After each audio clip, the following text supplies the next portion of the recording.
ஓம் விக்னேஸ்வரா போற்றி, ஓம் நவக்கரனர்களை போற்றி. மீனராசி நேர்களுக்கு வணக்கம்.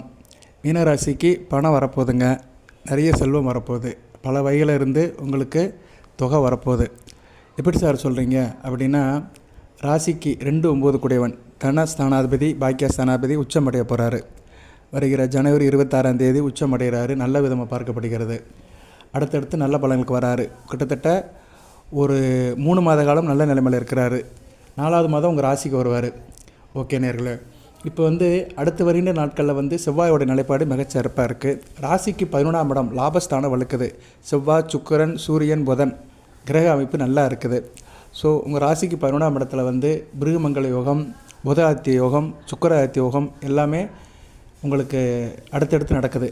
சுருக்கமாக சொன்னோம்னா தை மாதத்துக்கு மேலே உங்களுக்கு பணம் பல வகையில் வரும். சரியா நேர்களே? ஸோ இந்த வீடியோ பதிவில் உங்களுக்கு நான் ராசி பலன்கள், யோக பலன்கள், நட்சத்திர பலன்கள், லக்கண பலன்கள் சொல்கிறேன். பொறுமையாக பாருங்கள். சப்ஸ்கிரைப் பண்ணாமல் சப்ஸ்கிரைப் பண்ணுங்கள். பெல் பட்டன் ஆன் பண்ணுங்கள். நோட்டிஃபிகேஷனில் வர எல்லா வீடியோவும் பாருங்கள். நிறைய நேரில் வெள்ளி மோதிரம் பற்றி ஒரு வீடியோ போட்டிருந்தேன். அதில் நிறைய டவுட் கேட்டிருந்தாங்க. நான் தெளிவாக சொல்லியிருந்தேன், வெள்ளி மோதிரம் மீனராசி நேர்கள் போடலாம். வெள்ளி சுக்கிரனுடைய ஆதிக்கம், சந்திரனுடைய ஆதிக்கம். சந்திரன் ராசிக்கு வேண்டியவர். அதுபோக வெள்ளி மோதிரம் பூரட்டாதி நட்சத்திரத்தில் பிறந்தவங்க, சார் எனக்கு நட்சத்திரம் தான் தெரியும், ராசி தெரியும், லக்கணம் தெரியாது அப்படி சொல்கிறவங்க, பூரட்டாதி நட்சத்திரத்தில் பிறந்தவங்க ஆள்காட்டி வரல போடுங்க. உத்திரட்டாதி நட்சத்திரத்தில் பிறந்தவங்க நடு வரல போடுங்க. ரேவதி நட்சத்திரத்தில் பிறந்தவங்க சுண்டு வரல போடுங்க. சரியா? இதில் எந்த சந்தேகமும் வேண்டாம், எல்லளவும் சந்தேகம் வேண்டாம். இந்த 3 வரல போட்டிங்கன்னா உங்களுக்கு நல்ல யோகம் இருக்கும், ராஜயோகம் இருக்கும். ஸோ அதனால் வெள்ளி மோதிரம் போடுறது இப்போ மிகச்சிறப்பாக பார்க்கப்படுகிறது. வெள்ளி மோதிரம் போடுறதுனால மீனராசிக்கு 3 8ஆம் இடம் ஆக்டிவ் ஆகும். 3 8ஆம் இடம்னா தைரிய வீரிய காரியமாக இருப்பீங்க, முனைப்பாக இருப்பீங்க, உந்துதலாக இருப்பீங்க, தொட்ட காரியம் தொடங்கும், காரிய அனுகூலம் இருக்கும். ஸ்டார்டிங் டேபிள் இருக்காது, காரிய தடை இருக்காது. இப்போ ராசியில் சனி பகவான் 7.5 சனியாக இருக்கிறதுனால காரிய தடைகள் நிறைய இருக்கும். ஏன்னா ராசிக்கு 3ஆம் இடத்தை பார்க்குறாரு. 3ஆம் இடம் தான் காரியஸ்தானம், ஆரம்பகட்ட வெற்றியை குறிக்கிற இடம். அதுபோல் மனிதனுக்கு ஒரு என்ன சொல்கிறது, ஒரு வேகம், உத்வேகம், தைரியம், தைரியஸ்தானம் தான் 3ஆம் இடமே. ஸோ 3ஆம் இடத்துக்கு பாவத்தொடர்பு இருக்கிறதுனால கொஞ்சம் ஆள் சுணங்கி இருப்பீங்க, ஒரு ஃபோர்ஸ் இல்லாமல் இருப்பீங்க. அப்பப்போ பார்க்க வேண்டிய வேலையை தள்ளி போடுவீங்க. எதுலேயும் ஒரு ஆரம்பகட்ட வெற்றி இருக்காது, ஒரு இழுபறி இருக்கும். எதுலேயும் ஒரு இழுபறி இருக்கும். அது உங்கள் உத்தியோக ரீதியாக இருந்தாலும் சரி, தொழில் வியாபாரத்தில் நீங்கள் இன்வால்வ்மெண்ட் பண்ணுற காரியங்கள் செயல்களில் ஒரு இழுபறி இருக்கும். அதெல்லாம் சரியாக போனோம்னா வெள்ளி மோதிரத்தை போட்டிங்கன்னா மிகச்சிறப்பாக இருக்கும். ஸோ வெள்ளி மோதிரம் போடுறது இக்கணம் நல்ல விதமாக பார்க்கப்படுகிறது. அடுத்து 8ஆம் இடம் அதிர்ஷ்டம், திடீர் அதிர்ஷ்டம். இப்போ நமக்கு பெரிய லெவலுக்கு போனோம்னா ஒரு திடீர்னு எதனாச்சும் ஒன்று நடக்கணும். அதுபோக 8ஆம் இடம் வம்பு, வழக்கு, பிரச்சனைகள், எதிர்பாராத சம்பவங்கள், இதெல்லாம் நமக்கு சாதகமாக இருக்கணும். தரமான சம்பவங்கள் நம்மளை சுற்றி நடக்கணும். அப்படின்னா மீனராசினியர்கள் வெள்ளி மோதிரம் போடலாம். தூரதேச அமைப்புகள் நல்லாயிருக்கும். வெளிநாடு வெளிமாநில வேலைகள் உங்களுக்கு சாதகமாக அமையும்.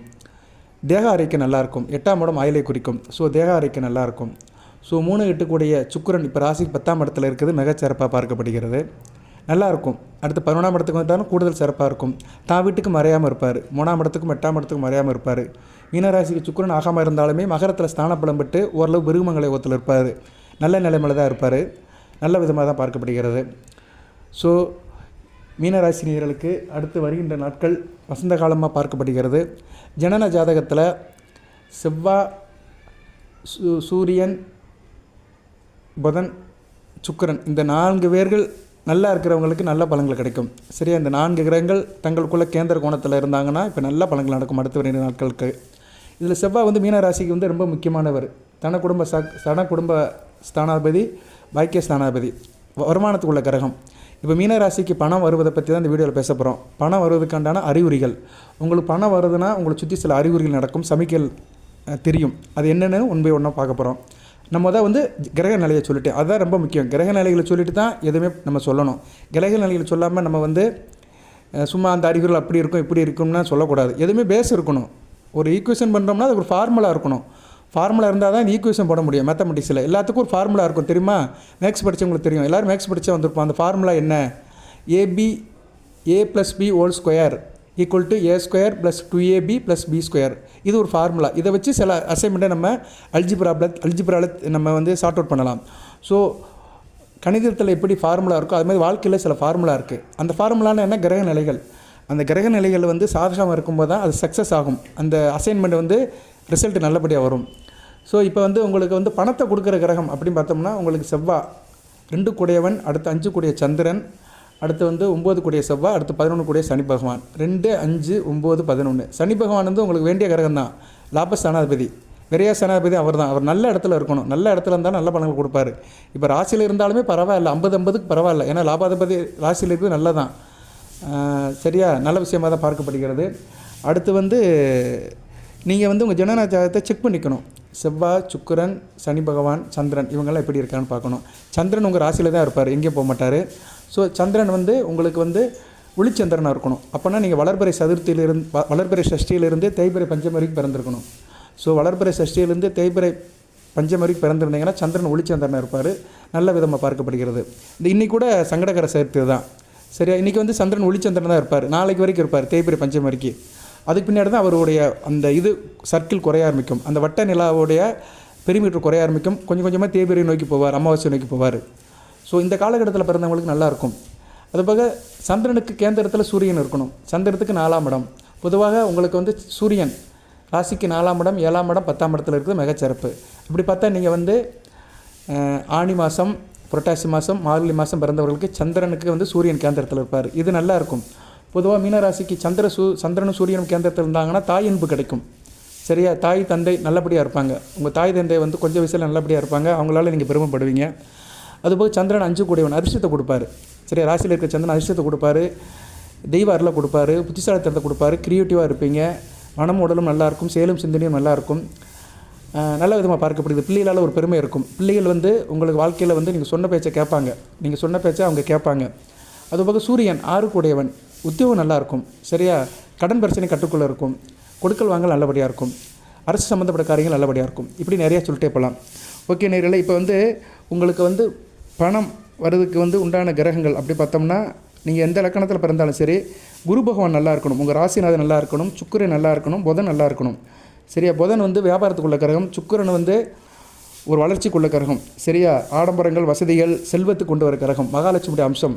அடுத்து குரு பகவான் தனகாரகன், புத்திரகாரகன். தனம், ஒரு மனிதனுக்கு பணம்னாலே குரு இருக்கணும். குரு நல்ல நிலைமையில் இருக்கணும். நீங்கள் பிறந்த லக்கணம் அல்லது ராசியில் தொடர்பட்டு இருக்கணும். இல்லைனா ராசி லக்கணத்துக்கு 5, 7, 9 இருக்கணும். இருந்தார்னா லக்கணத்தை பார்ப்பார், இல்லைனா ராசியை பார்ப்பார். ஸோ குரு இந்த நிலைமையில் இருக்கணும். பொதுவாக ஜனன ஜாதகத்தில் குரு, சுக்கிரன், புதன் மறையாமல் இருக்கணும். சரியா, குரு, சுக்கிரன், புதன் ராசிக்கும் லக்கணத்துக்கும் மறையாமல் இருந்தால் நல்ல அமைப்பாக பார்க்கப்படுகிறது. இந்த கிரகங்கள் வந்து ராசி லக்கணத்துக்கு 6, 8, 12 போய் மறையக்கூடாது. மறையாமல் இருந்தால் நல்ல பலன்களை கொடுப்பாங்க. அதுபோக வந்து உங்களுக்கு வந்து பணம் வரணும்னா சில அமைப்புகளும் இருக்குது. சரியா, சில லக்கணத்தில் பிறந்தவங்களுக்கு சில ரீதியான பலன்கள் கிடைக்கும். பொதுவாக மீனராசியில் மிதுன லக்கணத்தில் பிறந்தவங்களுக்கு நல்ல வேலைகள் கிடைக்கும், ஆள் மரியாதையாக இருப்பாங்க. இப்போ மீனராசியில் மிதுன லக்கணத்தில் பிறந்தவங்களுக்கு இந்த காலகட்டத்தில் வந்து நல்ல வேலை வாய்ப்புகள் அமையும், வேலையில் நல்ல ஒரு அமைப்பு இருக்கும், ஆள் மரியாதை இருப்பீங்க, புது வருமான வாய்ப்புகள்லாம் உங்களுக்கு நல்ல விதமாக பார்க்கப்படுகிறது. அதே மாதிரி மிதுன லக்கணத்தில் பிறந்தவங்களுக்கு இந்த காலகட்டத்தில் புதிய வருமான வாய்ப்புகள் இருக்கும், இவங்களுக்கு நல்ல வருமானம் இருக்கும். சரியா, அதனால் மிதுன லக்கணத்தில் மீனராசியில் பிறந்தவங்க வந்து வழிபாடு அதிகப்படுத்திக்கோங்க. பெருமாளுடைய வழிபாடு அதிகப்படுத்திட்டிங்கன்னா உங்களுக்கு அடுத்த வரையில் ஒரு 3 மாதத்துக்கு மிகச்சிறப்பாக இருக்கும். அடுத்து கடக லக்கணம். சரியா, உங்களுக்கு வந்து எக்ஸ்டென்ஷன் ஆகும், வருமான விரிவாக்கமாகும். அது பல லெவலில் வந்து உங்களுக்கு பணம் பெருக்கம் இருக்கும், மல்டி லெவல் பர்ஃபார்மன்ஸ், பல லெவலில் வந்து உங்களுக்கு பணம் வரும். அதாவது எப்படின்னா நீங்கள் வேலையும் பார்ப்பீங்க, தொழிலும் பண்ணுவீங்க, மற்ற சைடு பிஸ்னஸ் பண்ணுவீங்க. ஸோ இதில் வந்து கடகலக்கணத்தில் பிறந்தவங்களுக்கு இந்த காலகட்டம் மிகச்சிறப்பாக இருக்குது, பணம் ஒரு திருப்தியாக இருக்கும். ஸோ கடகலக்கணத்தில் பிறந்தவங்க அம்பாள் வழிபாடு பண்ணுங்கள், பௌர்ணமி தோறும் கிரிவலம் வந்தீங்கன்னா மிகச்சிறப்பாக இருக்கும். அடுத்து மகர லக்கணத்துக்கு சூப்பராக இருக்குது. சரியா, ஒரு உந்துதல் இருக்கும், எதுலேயுமே வந்து ஃபோர்ஸாக இருப்பீங்க, சுணக்கமே இருக்காது, சுறுசுறுப்பாக தேனி மாதிரி இருப்பீங்க. அதேமாதிரி பொருளாதாரத்தில் நல்லாயிருக்கும், ஃபினான்ஷியல் பொசிஷன் நல்லாயிருக்கும். ஸோ மகர லக்கணத்தில் பிறந்தவங்க 18ஆம் படி கற்பனை கும்பிடுங்க, மீன லக்கணத்தில் மிகச்சிறப்பாக இருக்கும். ஸோ ஒவ்வொரு லக்கணத்தில் பிறந்தவங்களுக்குமே சில காலகட்டத்தில் வந்து நல்லா இருக்கும். சரியா, ராசிக்கும் லக்கணத்துக்கும் கிரக தொடர்பு நல்லா இருக்கும்போது நல்ல வாரி வழங்கும். இதனால தான் மீன ராசியில் சில பேர் நல்லா இருப்பாங்க, சில பேர் சங்கடப்படுவாங்க. ஏன்னா அவங்களுக்கு வந்து அந்த லக்கண ரீதியாக சில பலன்கள் மாறுபடும். அதை தான் இப்போ நான் வருஷப்படுத்துகிறேன், பொறுமையாக கேளுங்க. எது சந்தேகம் இருந்தால் கமெண்ட் பாக்ஸில் கேளுங்க. நான் சொல்கிறதுல எது சந்தேகம் இருக்குது இல்லை உங்களுக்கு ஐயப்பாடு இருந்துச்சுன்னா கமெண்ட் பாக்ஸில் கேளுங்க. சரியா, அடுத்து கன்னியா லக்கணத்தை பிறந்தவங்களும் நல்லாயிருக்கும். சரியா, ஒரு சொசைட்டியில் மதிப்பு இருக்கும், ஒரு ஆனஸ்ட் இருக்கும், நீங்கள் பார்க்குற தொழில் வியாபாரத்தில் பெருமை இருக்கும், அருமை இருக்கும், நல்ல ஒரு ஆனஸ்ட்டாக இருப்பீங்க, வருமானம் புதிய வருமானம் வர்றதுக்கு வாய்ப்பு இருக்கும். சரியா? புதுசாக இனிமேல் இந்த தை மாதத்துக்கு மேலே புதுசாக வருமானம் வர்றதுக்கு வாய்ப்பு இருக்கும். தை பிறந்தாலும் ஒரு நல்ல வழி பிறக்கும். இந்த ஏழரை காலத்தில் நீங்கள் ரொம்ப சிரமப்பட்டு இருக்கிறீங்க. பொறுத்தீங்க, கொஞ்ச நாள் பொறுங்க. ஜூன் மாதத்துக்கு மேலே மிகச்சிறப்பாக இருக்கும். குரு வந்து ராசியை பார்க்க ஆரம்பிச்சிருவார். அடுத்த குரு பயிற்சி நல்லாயிருக்கும். ஜூன் 6ஆம் தேதிக்கு மேலே இருந்து மிகச்சிறப்பாக இருக்கும், நல்லபடியாக இருக்கும். அடுத்து சிம்ம லக்கணத்தில் பிறந்தவங்களுக்கு மிகச்சிறப்பாக இருக்குது. சிம்ம லக்கணம் மகர ராசியில் பிறந்தவங்களுக்கு வந்து வேண்டியது கிடைக்கும். சரியா? என்ன நினைக்கிறீங்களோ அது நடக்கும், நினைத்தது நடக்கும், நல்ல வருமானம் வரும். சரியா? பண வரவு தாராளமாக இருக்கும். சிம்ம லக்கணத்தில் பிறந்தவங்களுக்கும். துலா லக்கணத்தில் பிறந்தவங்களுக்கு நல்லா இருக்கும். தொழில் நல்லாயிருக்கும். தொழில் கூட்டாளிகள் இன்டிகிரேஷன் நல்லாயிருக்கும். கூட்டு தொழில், பங்கு சந்தை, ஷேர் மார்க்கெட் இன்வெஸ்டேஷன் இதெல்லாம் நல்லாயிருக்கும். பெரிய கான்ட்ராக்ட் கமிஷன்லாம் நல்லபடியாக கையெழுத்தாகும். சரி, அதனால் துலா லக்கணத்தில் பிறந்தவங்களுக்கு வியாபார ரீதியாக நல்ல ஒரு அமைப்பு இருக்கும். ஒரு இன்டிகிரேஷன் இருக்கும். கான்ட்ராக்ட் கமிஷன்லாம் நல்லபடியாக இருக்கும். கும்ப லக்கணத்தில் பிறந்தவங்களுக்கு எதிர்பாராத லாபம் வரும். சரியா? பழைய நண்பர்கள், ஓல்டு ஃப்ரெண்ட்ஸிலேருந்து நல்ல ஒரு உதவி இருக்கும். அவங்களால ஒரு முன்னேற்றம் இருக்கும். பயணம், எங்கேனாச்சும் ட்ராவல் டூரிஸ்ட் போய்ட்டு வந்தீங்கன்னா நல்ல லாபம் இருக்கும். தொழில் விஷயமாக, வேலை விஷயமாக, இல்லைனா ஏதோ ஒரு கமிட்மெண்ட்டுக்காக நீங்கள் வெளியூர், வெளிமாநிலம், வெளிநாடு போய்ட்டு வந்தீங்கன்னா மிகச்சிறப்பாக பார்க்கப்படுகிறது. அதுபோக இப்போதைக்கு வந்து யோகமும் இருக்குது. சனி பகவானுக்கு வந்து 11ஆம் இடத்துல கிரகங்கள் வராங்க. தை மாதம் முழுக்க 4 கிரகங்கள் இருக்குது. சனி பகவானுக்கு 11ஆம் இடத்துல கிரகங்கள் வருது வந்து அஷ்டலட்சுமி யோகம் நல்லாயிருக்கும். அதுபோக கஜகேசரி யோகம், அகண்ட சாம்ராஜ் யோகம், பிருகமங்கல யோகம், சுக்கராதித்ய யோகம், புதாதித்ய யோகம், இது மாதிரி யோகங்கள்லாம் ராசிக்கு 11ஆம் இடத்துல இருக்கிறது வந்து மிகச்சிறப்பாக பார்க்கப்படுகிறது. அதுபோல் வியாழனும் நல்லா இருக்கிறார். ராசிக்கு 4ஆம் இடத்துல வக்கரகதியில் இருக்கிறார். ஓரளவு பரவாயில்ல. சரியா? குரு வந்து ஓரளவு சுயசார்ந்தான் எடுத்திருக்கிறாரு. ஸோ ராசிநாதன் நல்ல நிலைமையில் இருக்கிறாரு. சுக்கிரனும் அடுத்தடுத்து நல்ல பலனுக்கு போகிறாரு. புதனும் நல்லா இருக்கார். ஸோ புதன் நல்ல நிலைமை இருக்கனால ரேவதி நட்சத்திரத்துக்கு மிகச்சிறப்பாக பார்க்கப்படுகிறது. பூரட்டாதி 4ஆம் பாதத்தில் பிறந்தவங்களுக்கு நல்லாயிருக்கும். உத்திரட்டாதியில் பிறந்தவங்களுக்கு கொஞ்சம் பிரச்சனை இருக்கும். சரியா? உத்திரட்டாதியில் பிறந்தவங்க கொஞ்சம் வழிபாடு அதிகப்படுத்திக்குவோங்க. சனிக்கிழமை தோறும் ஆஞ்சநேயரோட சலிசா மந்திரம் சொல்லுங்கள். 12ஆம் படி கற்பனை சாமியை சொல்லுங்கள். இந்த மந்திரம் நீங்கள் சொல்லணும். சனிக்கிழமை தோறும் சொல்லணும். நீங்கள் சனிக்கிழமை தோறும் சனி ஓரை அல்லது செவ்வாய் ஓரையில் சொல்லணும்.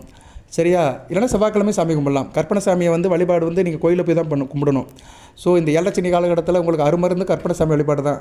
கிருஷ்ணாய கிருஷ்ணவர்ணாய கிருஷ்ணபுத்திராய மகாகாலாய மகாருத்ராய ஸ்ரீ கற்பனை சாமி முன்னே நமோ நம்ம இதை சொல்லணும்.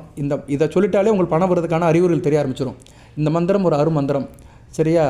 இது வந்து ஒரு முக்கியமான மந்திரமாக பார்க்கப்படுகிறது. இந்த மந்திரத்தை வந்து நீங்கள் என்கிட்ட வேணும்னு கேட்டு வாங்கிக்கோங்க. இந்த மந்திரத்தை சொல்லுங்கள். சரியா? ராசிக்கு திருஷ்டி இருக்குது. ஏன்னா சனி பகவான் ராசியில் இருந்தாலே திருஷ்டின்னு தான் அர்த்தம். சரியா நேர்களே? அதனால் அதுபோல் ராசிநாதன் வக்கரகதியில் இருக்கிறாரு. சனி பகவானுக்கு கேந்திரமாக இருக்கிறாரு. ஸோ ராசியும் ராசிநாதனும் கொஞ்சம் இடர்பாடில் இருக்கிறதுனால நீங்கள் என்ன பண்ணுங்கன்னா, அதுபோல் ராசிக்கு 12ஆம் இடத்துல ராகு இருக்கிறாரு. சரியா? இது ஒரு அமைப்பு தான். ராசிக்கு 12ஆம் இடத்துல ராகு இருக்கக்கூடாது. அலைச்சலை கொடுப்பாரு. அயன சேன போகத்தில் பிரச்சனையை கொடுப்பாரு. எது ஒரு திருப்தியற்ற நிலையை கொடுப்பாரு. ஸோ இந்நேரம் வந்து இந்த கற்பனை சாமி வழிபாடு பண்ணிங்கன்னா சனி பகவான், ராகு இவங்களோட உங்களுக்கு கண்ட்ரோல் கிடைக்கும். சரியா? அதுபோக கற்பசாமி வந்து பெருமாளுடைய காவல் தெய்வமாக பார்க்கப்படுகிறார். புதனுடைய அர்க்கணம் கிடைக்கும். ஸோ உங்களுக்கு வந்து கற்பனை சாமி வழிபாடு நேரம் வந்து மிகச்சிறப்பை கொடுக்கும். அதுபோக அந்த மகரத்தில் வந்து முக்கியமான கிரகங்கள்லாம் மையம் கொள்ளுறாங்க தை மாதத்துலேருந்து. சரியா? தை 1லேருந்து எல்லா கிரகங்களும் 4 கிரகங்கள் வந்துடும். மகரனாலே சனி பகவானுடைய வீடு தான். சரியா? சூரியனுக்கு பகைமை ஸ்தானம் இருந்தாலுமே தை மாதத்துலேருந்து சூரியன் உத்தராயணத்தை நோக்கி நகர ஆரம்பிச்சிருவார். சரியா? அவர் வந்து உத்தராயணம்னு என்ன, அவர் உச்சிவட்டை நோக்கி போவார். நல்லாயிருக்கும். சரியா நேரில்? ராசிக்கு 11ஆம் இடம் வழுக்கும். நல்ல விதமாக பார்க்கப்படுகிறது. அடுத்து வந்து பணம் வருவதற்கான அறிகுறிகள் அதை சொல்கிறேன், பொறுமையாக கேளுங்க. ஒரு 10 நிறைய சொல்கிறேன். உங்களுக்கு எது தேவையோ அதை மட்டும் பார்த்துக்கோங்க. சரியா? கன்ஃபியூஸ் பண்ணாதீங்க. எப்போயுமே ஷார்ட் அண்ட் ஸ்வீட்டாக இருக்கணும். நான் நிறையா சொல்லுவேன். உங்களுக்கு எது பிடிச்சிருக்கோ அதை மட்டும் எடுத்து செய்யுங்க. பொது பணம் வருதுன்னா நமக்கு என்ன தெரியும்னா, ஆணாக இருந்தால் வலதுகை அரிப்பு இருக்கும், பெண்ணுக்கு வந்து இடதுகை அரிப்பு இருக்கும். இடதுகை வலதுகை அல்லது உள்ளங்கை அரிக்கும். ஆணுக்கு வந்து வலது உள்ளங்கை, பெண்ணுக்கு வந்து இடது உள்ளங்கை வந்து அரிப்பு இருந்துச்சுன்னா உங்களுக்கு பணம் வருது, இருக்கிற பிரச்சனை சரியாக போயிடுது அப்படின்னு நீங்கள் எடுத்துக்கலாம். அதுபோக வந்து நீங்கள் அதிகாலையில் வீட்டில் தூங்கி எந்திக்கும் போது சங்கூலி கேட்கணும். உங்கள் வீட்டு பக்கத்தில் இருக்க ஃபேக்ட்ரி, மில்லு இதிலேருந்து சங்கூலி கேட்கும். ஏன்னா பக்கத்தில் சர்ச் இருந்துச்சுன்னா அங்கே தேவாலயத்துலேருந்து மணி ஓசை கேட்கும். பள்ளிவாசல் இருந்துச்சுன்னா அங்கே ஓதுவாங்க. அந்த ஓதுற சத்தம் கேட்டாலும் உங்களுக்கு வந்து அன்றைக்கி பொழுது நல்லாயிருக்கும். பண வரவு வந்து வரதுக்கான அறிகுறிகள் உங்களுக்கு தென்படும். அதுபோக தேன் மகாலட்சுமியோட அம்சமாக பார்க்கப்படுகிறது. வீட்டுக்குள்ளே தேனீக்கள் வரணும். தேனி சேகரிக்க தேனீக்கள், அந்த கருந்தேனீக்கள் வரணும். குளவி கிடையாது, தேனிங்கிறது வேறு மாதிரி இருக்கும். ஈயை காட்டில் பெருசாக இருக்கும். சரியா? பெரிய ஈ மாதிரி இருக்கும். அந்த ஈக்கள் வீட்டுக்குள்ளே வந்துட்டு போச்சுன்னா கண்டிப்பாக வீட்டுக்குள்ளே பணம் வருதுன்னு அர்த்தம். அதுபோக அடுத்து காமதேவன் அம்சமாக பார்க்குற பசுமாடு டெய்லி வீட்டு வாசலில் வரணும். உங்கள் வீட்டு வாசலுக்கு முன்னாடி பசுமாடு வந்து நின்றுச்சுன்னா பசுமாட்டுக்கு சாப்பாடு கொடுங்க. சரியா? பசுமாட்டுக்கு சாப்பாடு கொடுக்குறது மிகச்சிறப்பாக பார்க்கப்படுகிறது. அதில் சனி பகவான் இப்போ ராசியில் இருக்கிறாரு. என்ன செய்யலாம்னா, நீங்கள் வந்து கருப்பு உளுந்து இருக்குது பார்த்தீங்களா, அதை வந்து சாதம் பண்ணி கொடுக்குறது மிகச்சிறப்பாக இருக்குது. ஏன்னா கருப்புங்கிறது சனி பகவான், உளுந்துங்கிறது ராகு. ராசிலும் ராசிக்கு 12ஆம் இடத்துலையும் பாவகரங்கள் இருக்கிறதுனால பசுமாடு வீட்டுக்கு வந்துச்சுன்னா நீங்கள் என்ன பண்ணணும்னா, முதல் நாளே சாதம் பொங்கி வச்சுருக்கணும். சரி, அதை மறுநாள் சாப்பிடலாம், ஒன்றும் செய்யாது. பசுமாட்டுக்கு பழைய சாதம் கொடுக்கலாம், இல்லைனா நீங்கள் ஃப்ரெஷ்ஷாகவும் கொடுக்கலாம். கருப்பு உளுந்து கிடைக்கும், இப்போ கடையில் கிடைக்கும். உடச்ச கருப்பு உளுந்தை வாங்கி சாதத்தில் போட்டு பொங்கி வச்சுக்கோங்க கொஞ்சம் போல். அது நம்மளும் சாப்பிடலாம். சரியா, சனிக்கிழமெலாம் சாப்பிட்டிங்கன்னா ரொம்ப நல்லது. சனி பகவானுடைய தோஷம் குறையும். கருப்பு உளுந்து போட்டு சாதம் பொங்கி அதில் நல்லெண்ணெய் ஊற்றி எள்ளு துவையல் வச்சு சாப்பிட்ணும். இதெல்லாம் சாப்பிட்டோன்னு வச்சுக்கோங்களேன், சனி பகவான் சம்மந்தப்பட்ட தோஷமெல்லாம் குறைஞ்சி போயிடும். ஏன்னா ராகு சனி பகவான் சம்மந்தப்பட்ட தோஷங்கள்லாம் குறையணும்னா சனிக்கிழமை ஆண்கள் செய்யலாம். எண்ணெய் தேய்ச்சி குளிக்கணும். நல்ல எண்ணெய் தேய்ச்சி குளிச்சுட்டு இந்த கருப்பு உளுந்து போட்டு சாதம் வாங்கி எள்ளு துவையல் வச்சு சாப்பிட்ணும். நல்லெண்ணெய் ஊற்றி சாப்பிட்ணும். உடம்புக்கு அவ்வளோ நல்லது. சரியா, புரோட்டீன் அவ்வளோ இருக்குது. அந்த காலத்தெல்லாம் சாப்பிடுவாங்க. அந்த காலத்தெல்லாம் மாதத்துக்கு ஒரு சனிக்கிழமை 2ஆம் சனி இல்லை 4ஆம் சனி வீட்டில் இந்த சாப்பாடு சாப்பிடுவாங்க. இப்போ குறைஞ்சி போச்சு. இப்போ எல்லாம் மருந்து மாத்திரைன்னு போகுது. என்ன செய்ய, என் பாடம் இப்படி தான் இருக்குது. நானே இவ்வளோ தூரம் சொல்கிறேன், சில நேரம் என்னால் சாப்பிட முடியல. என்ன பண்ண, அப்படி அமைப்புகள் இப்படி இருக்குது. அதனால் இந்த வீடியோ கேட்குறவர்கள் இதில் ஒன்றும் பெரிய காசு பணம் ஆகப்படுறது கிடையாது. கருப்பு உளுந்து 5020 அரிசியை போட்டு பொங்கி வைக்கலாம். அருமையாக இருக்கும். 5020 அரிசிக்கு நல்லாயிருக்கும். இல்லைனா பொன்னி அரிசியிலும் பொங்கிக்கலாம். குக்கரில் போட்டாலும் சரி, நீங்கள் வடித்தாலும் சரி, நல்லாயிருக்கும். சரியா, அந்த சாப்பாடு சாப்பிட்டிங்கன்னா சனி பகவானுடைய தோஷம் குறையும். இப்போ ராசியில் வேறு சனி பகவான் இருக்கிறாரு. ஸோ இதை செய்யுங்க, நல்லா இதாக பார்க்கப்படுகிறது. அந்த சாதத்தில் ஒரு கைப்பிடி எடுத்து பசுமாட்டு கொடுங்க. ஸோ இதெல்லாம் கொடுத்தீங்கன்னா வீட்டுக்கு பணம் வருவதற்கான அறிகுறி பார்க்கப்படுகிறது. அடுத்து காமதேனு ஃபோட்டோ வீட்டில் வாங்கி வைங்க, பணம் வரும் உங்களுக்கு. காமதேனு ஃபோட்டோ கண்டிப்பாக வீட்டில் இருக்கணும். காமதேனு படத்துக்கு நீங்கள் வியாழன் வெள்ளி நமஸ்காரம் பண்ணலாம், செவ்வாய்க்கிழமையும் நமஸ்காரம் பண்ணலாம். காமதேனு போட்டால் பூஜையில் இருக்கிறது மிகச்சிறப்பாக பார்க்கப்படுகிறது. சில பேர் காமதேனு சிலையை வாங்கி வச்சுருப்பாங்க. காமதேனு சிலையை எப்படி வச்சுருக்கணும்னா, நீங்கள் பின்புறம் நமக்கு தெரியணும். பூஜை அறையில் வச்சுருக்கேன்னு வச்சுக்கோங்களேன். பூஜை அறை பொதுவாக கன்னி மூலை அல்லது ஈசான மூலையில் தான் இருக்கும். எந்த மூலையில் வச்சாலும் சரி, இந்த காமதேனுடைய பின்பக்கம் நமக்கு தெரியணும். ஏன்னா பின்பக்கத்தில் தான் தெய்வங்கள் இருக்குது. குறிப்பாக பின்பக்கத்தில் தான் மகாலட்சுமி இருக்கிறா. ஸோ காமதேனு பின்பக்கத்தில் தான் தெரியணும். ஏன்னா காமதேனு அந்த குட்டியோடு இருக்கும். அந்த குட்டி பேர் நந்தினி. ஸோ காமதேனு பசுமாடு ப்ளஸ் அந்த குட்டி நந்தினி. காமதேனு நந்தினி இருப்பாங்க. மாடு இப்படி திருமணமாக தான் இருக்கும். ஸோ அந்த மாட்டோடைய பின்பக்கம் நமக்கு தெரியணும். நம்ம பின்பக்கத்தை பக்கம் தான் கும்பிடணும். இதை கொஞ்சம் கவனமாக வச்சுக்கோங்க. சில பேர் சிலையை மாற்றி வைப்பாங்க. அதனால் சிலை நமக்கு எதிராக இருக்கணும். அதுபோக குபேரன் சிலை வைக்கணும். வீட்டில் குபேரன் சிலை கண்டிப்பாக இருக்கணும். வடக்கு நோக்கி வைக்கணும். சின்ன பித்தளை பவுலில் குபேரன் சிலை வாங்கி வச்சிடணும். அது கீழே 5 ரூபா காயின்ஸு, பித்தளை 5 ரூபா காயின்ஸு 3 காயின்ஸ் வைங்க. இதெல்லாம் வச்சு சாமி கும்பிட்டிங்கன்னா பணம் வருவதற்கான சமிக்கைகள் உங்கள் வீட்டில் தொடங்க ஆரம்பிச்சிடும். அதுக்குண்டான அறிகுறிகள் தென்படும். 3 5 ரூபா காயின்ஸில் என்ன பண்ணுறீங்கன்னா, அந்த 5 ரூபா காயின்ஸ் எடுத்து அது நல்லா பன்னீரால் தொடச்சிருங்க. பன்னீர் வீட்டில் எப்பயுமே பூஜை அறையில் பன்னீர், பச்சை கற்பூரம், நறுமண பொருட்கள் இருக்கணும். சந்தனம், குங்குமம், ஜவ்வாது வேண்டாம். சந்தனம், குங்குமம், உபுதி, பத்தி, சாம்பிராணி இதெல்லாம் இருக்கணும். ஒரு 9 பொருட்கள் இருக்கணும். பன்னீரை வச்சு லைட்டாக தொடச்சிட்டு சந்தனம், குங்குமம் வைங்க. வச்சுட்டு அது மேலே பச்சை கற்பூரம் வில்லை ஒன்று வச்சுட்டு அது கீழே வச்சுருங்க. பவுலுக்கு கீழே வச்சுருங்க. 3 5 ரூபா காயின்ஸ் ஒன்றுக்கு மேலே ஒன்று அடிக்கிட்டு சந்தனம் மேலே வச்சுட்டு ஒரு சின்ன பச்சை கற்பூரத்தை ஒரு துண்டு வச்சுட்டு அதுக்கு மேலே குபேர சிலை வைங்க. சூப்பராக இருக்கும். சரியா, அந்த மகாலட்சுமி அப்படியே குடியிருப்பா. 15 ரூபா ஏன் வைக்க சொல்கிறேன்னா, 15ங்கிறது 6ஆம் நம்பர். 1 + 5 6. ஸோ அந்த 6ஆம் நம்பர் சுக்கிரனோட அனுக்கிரகம். சுக்கிரன் சாட்சாத் மகாலட்சுமி. ஸோ மகாலட்சுமியும் குபேரனும் சேர்ந்தானா அந்த இடம் மங்களகரமாக இருக்கும். சரியா, அதுபோக வடக்கு திசைக்கு அதிபதி குபேரன் தான். நல்லாயிருக்கும். புதனுடைய அம்சமும் கிடைக்கும். ஸோ குபேரன், மகாலட்சுமி, பெருமாள் இவங்க எல்லாமே அந்த இடத்துல இருப்பாங்க. சரியா, புதனாலே பெருமாள் தான். உங்கள் ராசிக்கு 4 எழுக்கூடியவன். சுகப்படுவீங்க. தேகாரைக்கு நல்லாயிருக்கும். வித்திகள் நல்லாயிருக்கும். இன்டகிரேஷன் நல்லாயிருக்கும். கணவன் மணி உறவு, கூட்டுத்தொழில், பங்கு செஞ்சு, ஷேர் மார்க்கெட்டு, அக்கம் பக்கம், சொந்த பந்தம் எல்லாத்திலும் ஒரு இணக்கம் கிடைக்கும். குபேரன் சிலையை வடக்கு பக்கம் தான் வைக்கணும். சரியா, வடக்கு பக்கம் வைக்கணும். பூஜை அறையில் வடக்கு பக்கம் வச்சு அதை வழிபாடு பண்ணிங்கன்னா நல்லாயிருக்கும். குபேரனுக்கு வாரம் வியாழன் வெள்ளி கற்பூரம் காட்டணும், பத்தி காட்டணும். கற்பூரம் காட்ட முடியல சார்னா பத்தினாச்சும் காட்டலாம். சரியா, குபேர சிலைக்கு பத்தி காட்டலாம். நறுமண பூக்கள் போடலாம். ஒரு 2 பூ எடுத்து போடலாம். 2 பூ இதழ்கள், சிந்தாமரை பூ இதழ், துளசி போடலாம். இல்லைனா நறுமண பூக்கள், மல்லிகை, முல்லை போடலாம். சரியா, போட்டோம்னா குபேரனுக்கு ஏற்றுக்கிறோம். துளசி போடலாம். ஏன்னா அவர் பெருமாளுக்கு வேண்டியவர் தானே, பெருமாளுக்கே கடன் கொடுத்தவர் தான். அதனால் கொடுக்கலாம். அதுபோல் காலையில் சில்லறைகளை பார்க்கணும். எப்போவுமே சில்லறை வீட்டில் இருக்கணும். அது இப்போ இருக்கிற அந்த 10 ரூபா காயின்ஸு, 5 ரூபா காயின்ஸு, பித்தளை காயின்ஸை பார்க்கணும் நீங்கள். சரியா, மற்ற இரும்பு காயின்ஸை காட்டிலும் வீட்டில் எப்போயுமே சில்லறையில் இருக்கணும். 10 ரூபா 5 ரூபா காயின்ஸை உங்கள் இதில் இருக்கணும். சரியா, மணி பர்ஸில் இருக்கணும். அதுபோல் மணி பர்ஸில் பணத்தையும் சில்லறையும் நீங்கள் என்ன பண்ணணும்னா தனித்தனியாக வைக்கணும், கலந்து வைக்கக்கூடாது. இப்போ நிறைய பேர் மணி பர்ஸ்லாம் வைக்கிறதில்ல, எல்லாமே ஆன்லைனில் போயிடுச்சு. ஃபோனில் தான் எல்லாம் ஆன்லைன் பண்ணுறாங்க. இருந்தாலும் வைங்க. கருப்பு கலர் மணி பர்ஸ் யூஸ் பண்ணாதீங்க. கிரே, நேவி ப்ளூ, ஐவரி இது மாதிரி கலர் யூஸ் பண்ணுங்கள். சரியா, இல்லைன்னா ப்ரௌன் கலர் யூஸ் பண்ணலாம். பிளாக் கலரை தவிர்த்துருங்க. அதுபோக காலையில் வீட்டில் வெள்ளையான பொருட்களை பார்க்கணும். பால் பார்க்கலாம். விடிஞ்சோடனே பால் வாங்கிட்டு வரலாம். இல்லைன்னா பால் பார்க்கலாம். தேங்காய் பார்க்கலாம். உடச்ச தேங்காவை பார்க்கலாம். இதெல்லாம் பார்த்தீங்கன்னா வீட்டுக்கு பண அறிகுறிகள் வருதுன்னு அர்த்தம். அதனால் நீங்கள் என்ன பண்ணணும்னா காலையில் இந்த தேங்காய் உடைக்கிறது, தேங்காய் திருவுறது எல்லாமே கொஞ்சம் வீட்டில் மற்றவங்க பார்வையில் செய்கிற மாதிரி செய்யணும். மற்றவங்க பார்வையில் அது படுற மாதிரி செஞ்சிங்கன்னா வீட்டில் பண அறிகுறி வரும். குறிப்பாக ஆண்களுக்கு இது ரொம்ப சிறப்பாக பார்க்கப்படுகிறது. வீட்டில் இருக்க தாய்மார்கள் இதை செய்யணும். உங்கள் கணவனுடைய கண் பார்வையில் படுற மாதிரி இந்த வெள்ளை தேங்காய் இல்லைனா பால் பாக்கெட் இதெல்லாம் பார்க்குற மாதிரி வச்சுக்கிட்டிங்கன்னா மிக சிறப்பாக பார்க்கப்படுகிறது. அதுபோக வீட்டில் சில்லறை பணம் இருக்கிற ஃபோட்டோ இருக்கணும். அந்த ஃபோட்டோ வேணால் நான் உங்களுக்கு அனுப்புகிறேன். அது ரூபா நோட்டும் சில்லறையும் கலந்த ஃபோட்டோ. அந்த ஃபோட்டோவை வந்து நீங்கள் ஒரு பிரிண்ட் அவுட் எடுத்து ஃப்ரேம் பண்ணி வச்சுக்கலாம். தொழில் பண்ணுற இடத்துலையும் வச்சுக்கலாம், வேலை பார்க்குற இடத்துலையும் வச்சுக்கலாம், உத்தியோகம் பண்ணுற இடத்துல வச்சுக்கலாம். சில்லறையும் நோட்டையும் பார்த்துட்டோம்னா நம்ம வந்து பார்வையில் அது பட்டுக்கிட்டே இருக்கும். நம்ம பார்க்குற பார்வை எந்த பொருளை அதிகமாக பார்க்குறோமோ அந்த பொருளால் நம்ம வந்து ஈர்க்கப்படுவோம். சரியா? அந்த பொருள் நமக்கு வசியமாகும். ஸோ பணத்தையும் அந்த காயின்ஸையும் பார்த்தோம்னா அது நமக்கு வசியமாகி நமக்கு வந்து நம்ம நோய்க்கு வர ஆரம்பிச்சிடும். சரியா? அந்த சிந்தனையும் செயலும் அதில் ஒன்றா இருக்கும். சரியா? அந்த வைப்ரேஷன் வந்து நம்ம கூட்டும். இன்றைக்குமே அதுதான் உண்மை. சரியா? நம்ம வந்து எதில் வந்து லயித்து போகிறோமோ அது நம்மளை சார்ந்து வரும். அது வந்து இந்த டெடிபதி அப்படிம்பாங்க. சரியா?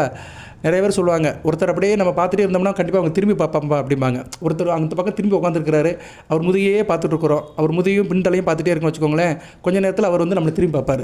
ஏன்னா ஏதோ ஒரு வேவ்ஸ் போய் அவரை போய் டச் பண்ணும். நம்ம கிட்ட இருந்து போகிற வேவ்ஸ் இருக்குது பார்த்தீங்களா, நம்ம கண் பார்வை மேலே பதிவு பார்த்தீங்களா, அவர் டக்குன்னு திரும்பி பார்ப்பார்.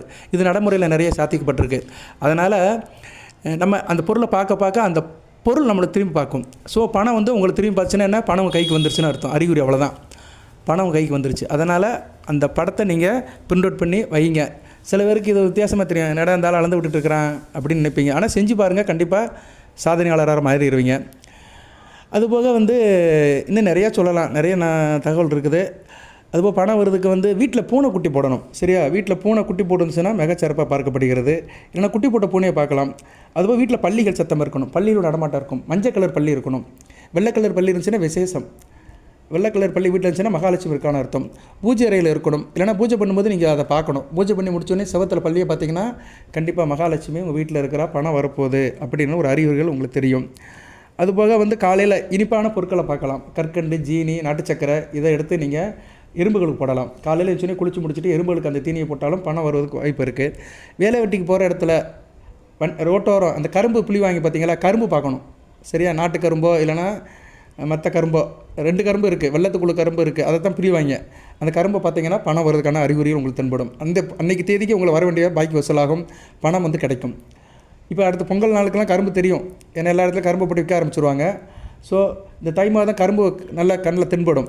ஸோ கரும்பை பார்த்தாலுமே உங்களுக்கு வந்து பணம் வருவதற்கான வசதிகள் இருக்கும். அடுத்து வந்து வீட்டில் ஆந்தை சிலையை வாங்கி வைக்கலாம். ஆனால் நிறைய பேர் வைக்க மாட்டாங்க, ஆச்சாரம் பார்ப்பாங்க, ஆந்தை சிலையை பார்க்குறதா இருப்பாங்க. ஆனால் ஆந்தையை பார்க்குறது நல்லது. ஆந்தை வந்து மகாலட்சுமியோட வாகனம். ஸோ ஆந்தையை நேச்சுரலாக பார்த்தீங்கன்னா பண வரவு உங்களுக்கு அதிகமாக இருக்கும். அதுவும் நல்ல அறிகுறியாக பார்க்கப்படுகிறது. அதுபோல் ஆந்தை சிலையை கூட வீட்டில் வாங்கி வைக்கிட்டோம்னா அதுவும் மிக சிறப்பாக இருக்கும். அதுபோல் வந்து வீட்டில் வந்து இரவு நீங்கள் என்ன பண்ணணும்னா, சாப்பாடு முடிச்ச பிறகு நைட்டில் சாதம் வைக்கணும். நைட்டில் வந்து கொஞ்சம் சாதம் கல் உப்பு போட்டு தண்ணி ஊற்றி வச்சிடணும். அப்படி வச்சுட்டிங்கன்னா இரவு அதிர்ஷ்ட தேவதைகள் வரும். அந்த அதிர்ஷ்ட தேவதைகள் இந்த வானில் பறக்கும்போது நம்ம வீட்டுக்கு ஒவ்வொரு வீட்டுக்கு வரும்போது அதுக்கு ஆகாரமாக அது இருந்துச்சுன்னா அந்த அதிர்ஷ்ட தேவதை அருள் இருக்கும். அந்நேரம் விளக்கேற்றி வச்சிருந்தாலும் மிகச்சிறப்பாக பார்க்கப்படுகிறது. தினம் ஏற்ற முடியும்னா வெள்ளி செவ்வாய்க்கு அடுப்படியில் விளக்கேற்றி வச்சிங்கன்னா மிகச்சிறப்பாக இருக்கும். அடுப்படியை பற்றி ஒரு வீடியோ வச்சுருக்கிறேன், அது தனியாக நான் போடுறேன். மீனராசிக்கு அடுப்படி வந்து சமையலறையும் பூஜை அறையும் ஒரு வீட்டில் எப்படி இருந்தால் தெய்வ கடாட்சியம் இருக்கும், தெய்வம் எப்படி வீட்டில் இருக்கும், அதுக்கு ஒரு வீடியோ போடுறேன். தெய்வம் உங்கள் வீட்டில் இருக்கா இல்லையான்னு வந்து அடுப்படியும் சமையலறை பார்த்து சொல்லிடலாம். ஸோ அடுப்படியும் பூஜை அறையும் அடுப்படி பூஜை அறை ரெண்டுமே ரொம்ப முக்கியம். ஒன்று வந்து வயிற்றுக்கு உணவுக்கு, சரியா? இன்னொன்று வந்து மனசுக்கு, ஒன்று உடம்புக்கு ஒன்று மனசுக்கு. சமையலறை அடுப்படி வந்து உடம்புக்கு, பூஜை அறை வந்து மனசுக்கு. இறைவனை மனசார கும்பிடுறோம், வரத்தை கேட்குறோம், சரியா? நம்ம பக்தியை கொண்டாடுறோம். ஸோ ரெண்டுமே ரொம்ப முக்கியம்தான், ரெண்டுமே ரொம்ப புனிதமுள்ள இடங்கள் தான். ஸோ சமையலறையும் பூஜை அறையும் நீங்கள் வந்து சுத்தமாக வச்சுக்கிட்டாலே உங்களுக்கு வந்து நல்லா இருக்கும். சரியா நேயர்களே? நல்ல விதமாக பார்க்கப்படுகிறது. அதே மாதிரி கனவுல மீன்கள், பறவைகள் இதெல்லாம் வந்துச்சுன்னா நல்ல விதமாக பார்க்கப்படுகிறது. வெள்ளை நிற பஸ் அடிக்கடி பார்த்தாலும் உங்களுக்கு பணம் வரவு அதிகமாக இருக்கும். காகம் வீட்டுக்கு முன்னாடி வந்து கரைச்சிச்சின்னா ஏதோ ஒன்று வருது, பணமோ அதிர்ஷ்டமோ உங்களை தேடி வருதுன்னு பார்க்கப்படுகிறது. அதே மாதிரி கனவுல வெள்ளை அல்லது கோல்டு கலரில் பாம்பு பார்க்கலாம். சரியா? பொன்னிறத்தில் பாம்பு அல்லது வெள்ளை கலர் பாம்பு பார்த்தாலும் பணம் வருவதற்கான அறிகுறிகள் உங்களுக்கு நமக்கு தெரியும். அதுபோல் நம்ம பயணம் செய்யும்போது, வெளியில் செய்யும்போது சாலை ஓரத்தில் குரங்கு இல்லைனா பாம்பு ஊர்ந்து போகிறத பார்த்தா கூட நமக்கு வந்து பணம் வர்றதுக்கு ஒரு ஒரு இது இருக்குது. அதுபோல் காலையில் வந்து என்ன செய்யணும்னா, குறிப்பாக வெள்ளிக்கிழமை காலையில் வந்து என்ன பண்ணணும்னா, நம்ம போய் வீட்டில் இருக்கிற ஆணோ பெண்ணோ, குடும்ப தலைவனோ தலைவியோ பலசர கடையில் போய் சில பொருட்கள் வாங்கணும். சரியா? குறிப்பாக வந்து பூஜை புனஸ்கார பொருட்கள், பச்சை கற்பூரம், சந்தனம், குங்குமம், மஞ்சள், இல்லைனா பால், இல்லைனா அடுப்படிக்கு தேவையான பொருட்கள், பிரியாணி இலை, மிளகு, சீரகம், கிராம்பு, ஏலக்காய் இதில் ஏதோ ஒரு பொருளை வாங்கலாம். ஒரு 10 ரூபா கொடுத்து வாங்கினா போதும். சரியா? ரொம்ப வாங்க வேண்டாம். ஒரு 10 ரூபாய்க்கு சாஸ்திரத்துக்கு வாங்கி வச்சுட்டிங்கன்னா மிகச்சிறப்பாக பார்க்கப்படுகிறது. சரியா நேர்களே? இதெல்லாம் நீங்கள் வந்து ருட்டீனாக செய்யணும். இதெல்லாம் செஞ்சுக்கிட்டே இருந்தோம்னு வச்சுக்கோங்களேன், நமக்கு அப்படியே அது நல்லா தெரியும், வித்தியாசம் நல்லா தெரியும். இதை செஞ்சுக்கிட்டே இருக்கணும் நம்ம. சரியா நேர்களே? அதுபோல் நம்ம போகிற இடத்துல வந்து நம்ம ஒரு இடத்துக்கு போகிறோம், கார்லேயோ பைக்கிலையோ போகிறோம். அந்த போகிற இடத்துல வந்து நீர்நிலைகள் இருக்குது, ஒரு கம்மா, ஏரி இருக்குது, இல்லைன்னா பசு சாலைகள் இருக்குது, பச்சை பசேன்னு வயல்வெளியாக இருக்குது. அது கடந்து போகிறோன்னு வச்சுக்கோங்களேன், கண்டிப்பாக நமக்கு வந்து பணம் வர்றதுக்கான அறிகுறிகள் தான். அதாவது இதெல்லாம் வந்து ஒரு வைப்ரேஷன், நம்மளை சுற்றி ஒரு நல்ல ஒரு சூழ்நிலையை வந்து நம்ம போகும்போது இருக்குதுன்னு வச்சுக்கோங்களேன், கண்டிப்பாக அந்த பிரயாணம் வந்து சக்ஸஸாக இருக்கும், நம்ம போகிற நோக்கம் நிறைவேறும். சரியா? பணம் தான் வரணும் கிடையாது, அந்த காரியம் முடியும். சரியா? அந்த காரியம் முடியறதுனால பின்னாடி பெனிஃபிட் கிடைக்கும். எல்லாருமே பணம், பை நிறைய பணம் தான் நினைக்கிறாங்க. அப்படி கிடையாது. உடல் ஆரோக்கியம் ஒரு மனிதனுக்கு முக்கியம்தான். நோயற்ற வழியை குறைவற்ற செல்வம் அப்படின்னு இருக்கான். சரியா? குறைவற்ற செல்வமே என்ன, ஒரு மனிதன் தேக ஆரோக்கியத்தோடு நல்லா இருக்கிறது தான். சாப்பிட்டா வயிறு கேட்கணும். நான் சாப்பிட்டேன் சார், வயிறு வலிக்குன்னா என்ன செய்ய முடியும்? ஸோ அது மாதிரி நமக்கு வந்து சில அமைப்புகளையும் வந்து இந்த அறிகுறிகள் உணர்த்தும். அதுபோது பால், காலையில் எழுந்தோடனே பால் வாங்கலாம்.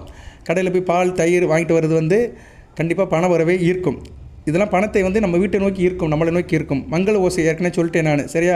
அது காலையில் எழுந்துச்சுன்னா பக்தி பாடல் போடுங்க. பக்தி பாடல், பஜனை பாடலாம் வீட்டில் போட்டிங்கன்னா நல்லாயிருக்கும்.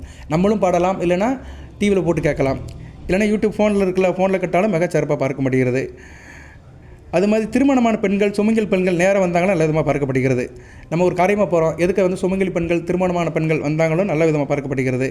அதுபோக நம்ம போகிற இடத்துல வந்து வவ்வா கூடு பார்த்தாலும் நமக்கு நல்ல விதமாக பார்க்கப்படுகிறது. மரத்தில் வவ்வா கூடு தொங்கும். சரி? ஆலமரம், அந்த அரச மரம், அத்தி மரத்துலலாம் வவ்வா கூடு தொங்கும். பழம் இருக்கிற மரத்தில் வவ்வா கூடு தொங்குச்சுனாலும் நமக்கு வந்து பணம் வர்றதுக்கு நல்ல விதமாக பார்க்கப்படுகிறது. நம்ம ஒரு இடத்துக்கு நடந்து போயிட்டுருக்குறோம், பறவை எச்சம் போடுது, நம்ம சட்டையில் எச்சம் போட்டாலுமே பணம் அன்றைக்கி தேதிக்கு நல்லபடியாக இருக்கும். சரியா? பண வரத்து நல்லா இருக்கும், பண வரவு நல்லாயிருக்கும், பணம் நமக்கு கிடைக்க போகுதுன்னு அர்த்தம். சரியா நேர்களே? இதெல்லாம் வந்து இன்னும் நிறையா இருக்குது, சொல்லிகிட்டே போகலாம். சரியா? இப்படி நிறையா சொன்னோம்னா நமக்கு நல்ல விதமாக பார்க்கப்படுகிறது. அதுபோல் வீட்டுக்கு நாய்க்குட்டி தேடி வந்தாலும் நல்ல விதமாக பார்க்கப்படுது. நம்ம ஒரு காரியமாக போகிறோம், பின்னாடி நாய் துரத்திட்டு வருது, குட்டி நாய் துரத்திட்டு வருது, நம்மளை விரட்டலை, அது ஒரு அன்பாக நம்ம பின்னாடி வருதுன்னு வச்சுக்கோங்களேன், அன்றைக்கி பொழுது நல்லபடியாக இருக்கும், பணம் வருவதற்கான ஒரு அறிகுறிகள். அதுபோக மழை பெய்யும் போது வந்து சூரியனை பார்த்தாலும் பணம் வரவு இருக்கும். மழை பெஞ்சிட்டும் இருக்கும், சூரிய ஒளியும் இருக்கும். சரியா? அந்நேரம் நம்ம ஊரில் சொல்லுவாங்க, நாய்க்கு நேரக்கும் கல்யாணம் அப்படிம்பாங்க, ஏதோ ஒன்று சொல்லுவாங்க. மழை பெஞ்சிட்டு இருக்கும், சூரிய ஒளியும் தெரியும், சன்லைட்டும் இருக்கும். அது மாதிரி நேரத்தில் நம்ம ஒரு பிரயாணம் இல்லைனா ஒரு இடத்துக்கு போயிட்டு இருந்தோம்னு வச்சுக்கோங்களேன், அந்த காரியம் நல்லபடியாக முடியும், பணம் வரதுக்கு நல்ல ஒரு விதமாக பார்க்கப்படுகிறது. எல்லாமே வந்து இயற்கை சார்ந்தது தான். நான் எல்லாம் சொன்னது எல்லாமே நம்மளை சுற்றி நடக்கிறது தான், அன்றாடம் நம்ம பார்க்குறது தான்.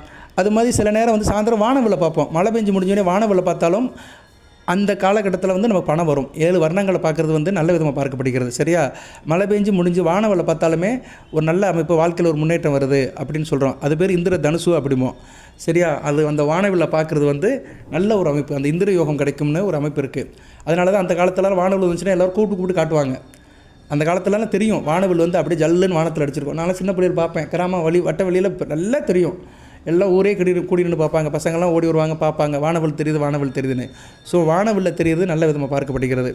ஓகே நேரலை, இதே 27 நிமிஷம் ஆச்சு. இதெல்லாம் பணம் வருவதுக்கான அறிகுறிகள் இன்னும் நிறையா இருக்குது. ஸோ இந்த வீடியோவில் வந்து உங்களுக்கு வந்து நான் நட்சத்திரத்துக்கும் சொல்லியிருக்கிறேன், லக்கணத்துக்கும் சொல்லியிருக்கிறேன், ராசிக்கும் சொல்லியிருக்கிறேன், @ கிரக நிலைகளும் சொல்லியிருக்கிறேன். வாய்ப்பாடின் அடிப்படையில் தான் வந்திருக்கிறேன் நான். சரியா? அடிப்படை வாய்ப்பாடின் வழியில் வேத ஜோதிடத்தை எடுத்து உங்களுக்கு பலனாக சொல்லியிருக்கிறேன். சில இது வந்து உங்களுக்கு வந்து நடைமுறை வாழ்க்கையில் சாத்தியப்படலைன்னா நம்ம சாத்தியப்பட வச்சுக்கணும். சரியா? சாத்தியப்பட வச்சுக்கணும். இதெல்லாம் இன்னும் நிறைய காரணங்கள்லாம் இருக்குது. வீட்டில் பணத்தை வர வைக்கிறதுக்கு இன்னும் நிறைய இருக்குது. சரியா? நம்ம செய்கிற காரியங்கள் நிறையா இருக்குது. அடுத்தடுத்த வீடியோவில் சொல்கிறேன். நான் எப்படி வீடியோ போட்டாலும் பாருங்கள். நான் ஒரு 30 நிமிஷம் பேசினாலுமே உங்களுக்கு ஒரு 10 நிமிஷம் நிற்கும் உங்களுக்கு. சரியா? உங்களுக்கு வந்து 10 நிமிஷம் உங்களுக்கு வந்து ஏதோ அதில் ஒரு விடை கிடைக்கும். அதனால் எல்லா வீடியோவும் பாருங்கள். தம்மையில் பார்த்துட்டு எப்படி ஒதுங்கிட்டு போயிடாதீங்க. பொறுமையாக பாருங்கள். எது தகவலாம் கமெண்ட் பாக்ஸில் கேளுங்க. ஜனநாயகம் செக் பண்ணுறங்க, வாட்ஸ்அப்பில் கேளுங்க 8807457629. அது மாதிரி ஃபோட்டோ வேணும், யோக கணபதி படம் வேணும், எனக்கு வந்து தைரியலட்சுமி படம் வேணும், குபேர படம் வேணும், குபேர மந்திரம் வேணும், மகாலட்சுமி மந்திரம் வேணும், இல்லைன்னா இது என்ன சொன்னேன், அந்த பணமும் நோட்டு இருக்கிற இமேஜ் வேணும். இப்படி இமேஜ் வேணும்னா வாட்ஸ்அப்பில் கேட்டிங்கன்னா கண்டிப்பாக இமேஜ் அனுப்பிவிடுவேன். ஃப்ரீயாக தான் அனுப்பிவிடுவேன். நிறைய மீனராசி நேரில் என்கிட்ட வாங்கியிருக்கிறாங்க, இமேஜ் கேட்டிருக்கிறாங்க. வாங்கின அனைவருக்கும் நன்றி. சரியா? சில பேர் நன்றி சொல்லுவாங்க, சில பேர் அப்படியே விட்டுருவாங்க. ஓகே, நல்லா இருக்கணும், அவ்வளோதான். மீனராசி நேயர்கள் இன்னும் அடுத்த வரையும் 5 வருஷ காலத்துக்கு நல்லா இருக்கணும். ஏன்னா சனிபகவானுடைய ஆதிக்கத்தில் இருப்பீங்க, இன்னும் நல்லா இருக்கணும். எல்லாம் இறைவன் மீனராசி நேயர்களுக்கு சில சௌபாகியத்தையும் சில ஐஸ்வர்யத்தையும் சில நன்மையும் கொடுப்பார். அனைத்து வள நலங்களை பற்றி தேக ஆரோக்கியத்துடன் தீர்க்காயலுடன் நீடுவோடு வாழ்க, நிறைந்த வளம் பெறுக. நன்றி நேயர்களே, வாழ்த்துக்கள்.